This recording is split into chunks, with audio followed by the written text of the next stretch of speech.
اگلا سوال یہ ہے کہ جی ایک قاتل نے 99 قتل کیے لیکن توبہ کے بعد بخشش ہو گئی، تو اچھا ہاں، اس کو انہوں نے ریلیٹ کیا ایک اور سوال کے ساتھ بھی. تو بخشش تو مرنے سے پہلے ہو جاتی ہے نا جی. جامعہ ترمذی میں حدیث ہے کہ موت کے غرغرے سے پہلے پہلے اللہ تعالیٰ توبہ قبول کر لیتا ہے. اور سورۃ الفرقان کی آیت نمبر 70 ہے، جو دنیا کی زندگی میں شرک سے بھی توبہ کر لے اللہ اس کے گناہوں کو بھی نیکیوں سے بدل دے گا. شرک سے بڑا تو کوئی گناہ نہیں ہے نا، شرک بھی مرنے سے پہلے معاف ہو جائے گا. اور مرنے سے مراد ہے موت کے غرغرے سے پہلے. اگر ایگزیکٹ نزع کے عالم میں کوئی توبہ کرے وہ توبہ قبول نہیں. اسی لیے میں کہتا ہوں کہ جن لوگوں کو بلڈ کینسر ہو جاتا ہے یا کسی کے کڈنی فیل ہو جاتے ہیں یا کوئی ایسا ایشو ہو جاتا ہے کہ وہ مریض سے پھر وہ بیماریاں چھپا رہے ہوتے ہیں، گورا نہیں چھپاتا، وہ تو ڈائریکٹ مریض کو بتا دیتا ہے. ہمارے لوگ چھپاتے رہتے ہیں، یہ بڑا ظلم کرتے ہیں. ایک بندے کو اگر بلڈ کینسر یا کوئی اور کینسر ڈکلیئر ہو گیا اور ڈاکٹر کہہ رہا ہے جی 3-4 مہینے نکالے گا، تو ابھی اس کا نزع کا عالم شروع نہیں ہوا. آپ اس کو بتا دیں کہ بھائی اب تمہاری لائف اتنی ہے، تاکہ وہ توبہ تو کرے یار، اس کی بخشش ہو جائے گی، اس کی تو موج لگ جائے گی. بتا دینا چاہیے اس کو، بالکل نہیں چھپانا چاہیے. چھپا کے یا تو آپ اس کو 4 مہینے کو 4 سال نہیں کر سکتے. یہ تو اسٹیبلش ہے کہ کینسر کے مریض کتنے عرصے تک جی سکتا ہے. اگر وہ 3rd یا 4th سٹیج کا کینسر ہے، اس کو فوراً بتائیں اس کو تاکہ وہ توبہ کر لے. نزع کے عالم میں توبہ نہیں ہے. وہ قرآن حکیم میں آن اب توبہ کی تو نے، یعنی وہ فرعون نے بھی ڈوبتے ہوئے کہا تھا کہ میں موسیٰ اور ہارون کے رب پر، بنی اسرائیل کے رب پہ ایمان لایا. اللہ نے فرمایا اب توبہ کی، کوئی فائدہ نہیں. توبہ غرغرے سے پہلے پہلے ہے، نزع کے عالم سے پہلے پہلے، تب توبہ قبول ہے. تو اس لیے وہ 99 قتل والا واقعہ بخاری مسلم میں موجود ہے، بڑے ہم نے یعنی کافی دفعہ سنا ہوا ہے. اس میں پھر وہ یہ بھی ہے کہ پھر اس کو اینڈ پہ ایک صحیح عالم ربانی ملتا ہے، وہ کہتا ہے فلاں جگہ پہ اللہ کے نیک بندے ہیں، ان کے پاس جا کے تو اپنی ان کی صحبت اختیار کرو. لیکن چونکہ توبہ جو ہے وہ صرف زبانی سے کہنے کا نہیں ہے، دل کی شرمندگی اور اللہ کی طرف رجوع لانے کا نام توبہ ہے. وہ اس نے کر لی تھی تو اللہ تعالیٰ نے اس کو یعنی معاف فرما دیا اپنی رحمت کی وجہ سے.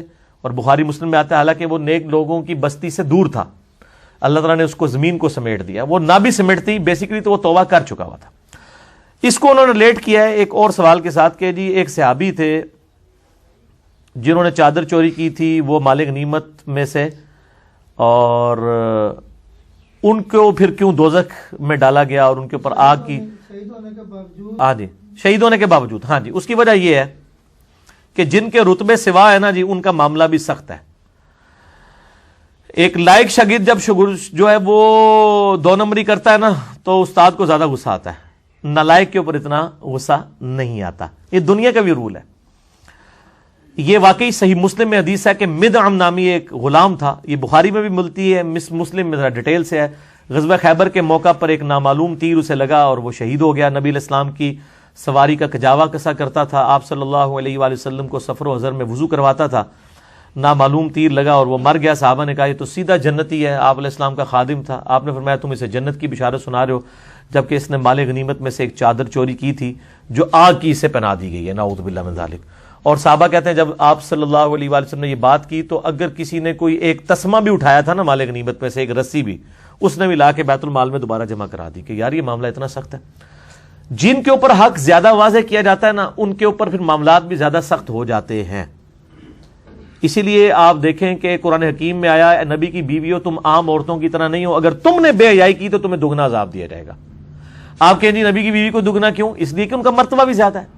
اسی طریقے سے اگر ایک شخص نے نبی علیہ السلام کی صحبت کی ہے، اس کے باوجود وہ اس قسم کی ہیرا پھیریاں کر رہا ہے، تو اس کے اوپر پھر اللہ تعالیٰ کا معاملہ سخت ہے. ایک تو یہ جواب ہو سکتا ہے.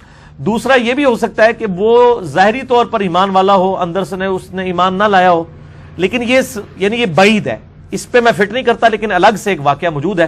بخاری اور مسلم دونوں میں حدیث موجود ہے کہ ایک شخص کے بارے میں جو جہاد میں قتال میں بڑی بہادری کے جوہر دکھا رہا تھا، آپ صلی اللہ علیہ وآلہ وسلم فرمایا یہ دوست کی ہے.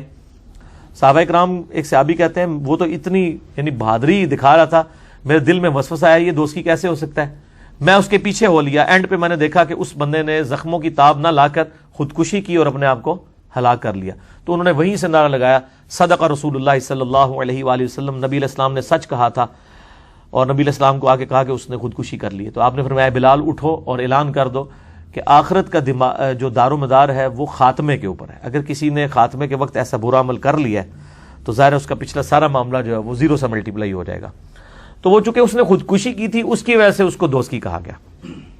تو نبی علیہ السلام کو تو یعنی غیبی خبر اللہ کی طرف سے آ جاتی تھی. آج آپ کسی کی جنت دوزخ کا فیصلہ نہیں کر سکتے, جنت کا بھی فیصلہ نہیں کریں گے. یہ جو جنت کے ٹکٹ بانٹتے پھرتے ہیں اور لوگوں کو دوزخ کے ٹکٹ باندھتے پھرتے ہیں,